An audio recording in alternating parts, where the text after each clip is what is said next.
Well, it sounds impressive, but analysts say Telstra's half-year profit of $1.5 billion is below expectations.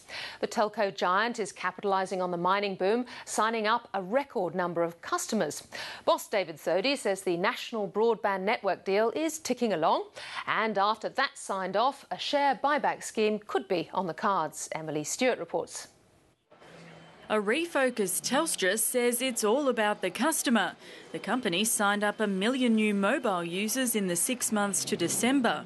We're pleased that a lot of the hard work we're doing is just starting to show some results, but not yet victory, but definitely heading the right way. That's driven a half-year profit of almost $1.5 billion, up 23% on last year. When you look at the growth in wireless broadband and mobile generally, that's where the growth is, and that's where Telstra is doing extraordinarily well. But its Yellow Pages census business and fixed line area continue to decline, and the profit result was below analyst expectations. The market consensus was 12.2 cents earnings per share, so 11.8. Doesn't sound like a lot, but when you translate it into the billions of dollars that are involved in a business the size of Telstra, it's quite a material disappointment.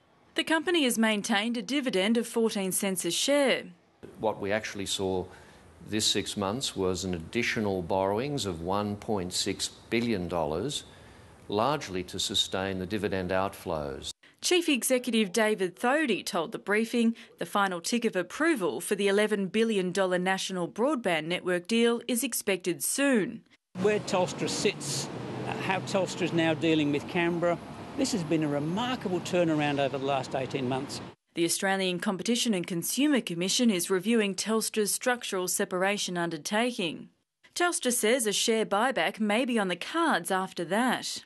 We've got to get those agreements done, and then the board will consider capital management, which is what we've always said. While a record number of complaints were made to the telco industry ombudsman last year, Telstra complaints in the last financial year were down by 3.2%, but for the whole industry, they were higher on a whole. investors will be happy to hear that Telstra has bucked the trend.